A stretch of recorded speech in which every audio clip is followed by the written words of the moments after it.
Hey everyone, welcome back to the channel. James here, and today I'm going to be going into the 3 biggest myths that people tell themselves about video games and why this is crucial to successfully quit video games in the future.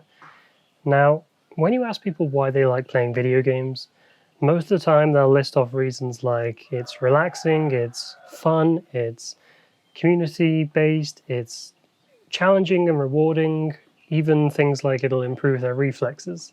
And the things I'm going to teach you in this video will kind of help unravel all of this conditioning that you've been led to believe about video games and what this means for quitting gaming successfully in the future. Lastly, don't forget to stick around to the end of the video because I've got something amazing for you guys and I can't wait to announce it for you. So yeah, check that out and let's get into the video. Now, the first myth that I want to talk about is the myth that video games are relaxing. Now, how many times have you gone to sit down and play a video game with the idea or the intention to relax, to chill, to wind down? Perhaps it's in the evening, just before bed. Now, personally, I would sit down with a RPG or adventure game or a story-driven game, and I would do this because I was stressed and I just wanted to chill before bed.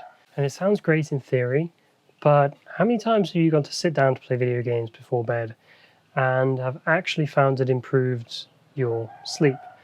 How many times has it actually made you relax? I want to go ahead and say probably not many. And you could argue that it made you sleep easier or made you more tired, but more than likely that's because you stayed up later than you should have done playing video games. It wasn't actually due to the games themselves. I'm not talking about video games making you tired. I'm talking about pure relaxation. Things like getting an amazing massage or a hot bath, or even something like sitting around a campfire and watching the stars, listening to classical music, those kinds of relaxation, not playing a video game. Because not only will gaming keep you alert and active, but it also has the added benefit of making you think about these things, about the game, about the character, about what you've got to do next. They'll be playing in your head until you go to sleep, and even in your dreams, and when you wake up.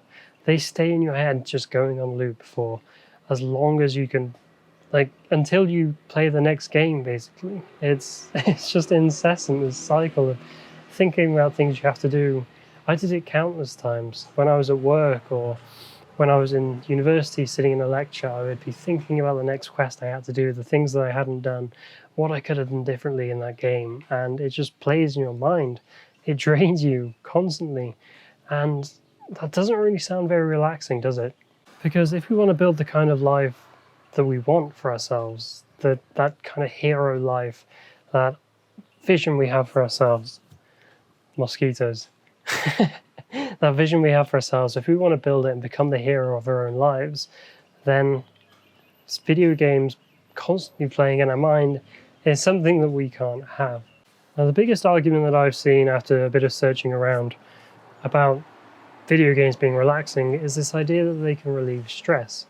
And you might think there's some merit to this, and I'm going to take a quote from Dr. K. You might know him from the Healthy Gamer website. Video games give you instant rewards, which help to reduce the stress of achieving long-term goals. I'm absolutely putting Dr. K on blast here because this is terrible advice, but if we want to achieve long-term goals and relieve stress and accomplish things, playing video games and seeking instant gratification is perhaps the worst thing that you can possibly do for that. So if you constantly seek instant gratification and instant wins and stress relief, and not only is it going to break down your discipline and make it easier to give in to distractions later on, but when it comes to those do or die moments, those times where we have to put ourselves under immense stress and pressure to get something done, our first thought isn't going to be to push through and break through these barriers and overcome this stress and complete the task. It's going to be to escape into gaming because that's what we've conditioned ourselves to think. And you can see how this is just counterproductive if we want to accomplish long-term tasks. Let's say you want to finish a thesis at university and you sit down to do some writing, but you get stressed. Do you think you're going to get that thesis written faster if every time you feel this stress, you go into video games to relieve it and overcome these issues, this stress and these problems? No, And I appreciate what Dr. K is doing and everything he does on Twitch and YouTube, but what he says in that article is completely asinine and stupid take. It really is. Now, the second thing on this list, and one of my favorites, is the myth that video games are a perfectly healthy hobby for everyone of all ages, from kids to adults. You just have to do a quick Google search to see hundreds or thousands of people arguing in favor of video games being healthy. And if you try to argue the opposite, you're going to get attacked. And you've probably thought this yourself. I know I did in the past. I would tell myself that video games were healthy, that I was getting benefits from them. But once I learned what video games really were and what they really do to you, and realized that there are no benefits to them, that's when my mindset started to shift. Let's step back a minute and consider gaming addiction for what it really is, a substance addiction. Now, is it healthy for an alcoholic to drink one drink? Is this someone who's addicted to smoking? Is it healthy for them to take one cigarette? Or drugs, gambling, whatever it is? No, of course not. But what happens if they're not an addict? So let's take it a step up. If someone isn't addicted to alcohol or gambling or drugs, is it still healthy for them to drink, to do drugs, to gamble, to smoke cigarettes? No. Has anyone ever told you that smoking is a healthy thing to do? I mean, probably, but they're also kind of wrong. So why is it that these industries behind things like gaming, gambling, drinking, why do they put so much effort and time into convincing us that these things are healthy? You must have seen countless articles about a glass of red wine being healthy, or an hour a day of video games can do this and this for you. Well, ultimately, all they're trying to do is get money from you. They know that video games are addictive. They're a multi-billion-dollar industry. Video games are bigger than music and film combined. There's half the world, at least, is playing video games. They know that they've got to make them as addictive as possible and sell you on the idea that they are healthy, when in reality, it's the complete opposite. Gaming is a horribly addictive substance when you really break it down, and once you realize that having just a little bit of it in your life is causing you so many problems and is really unhealthy, then you can start to begin to unwind this social conditioning that you've been led to believe throughout your entire life.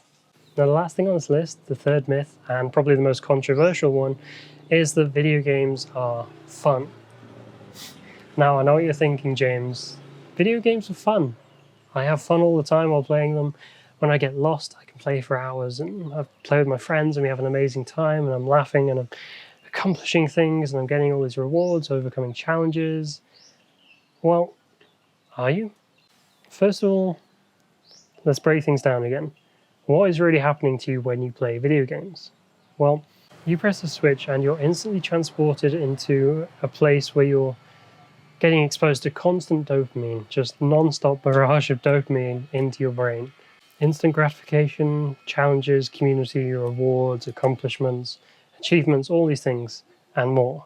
It's coming at you non-stop in an unlimited amount, in levels that you can't even comprehend, that you can't experience in other means. So putting all these things together, it's no wonder that your brain enjoys it.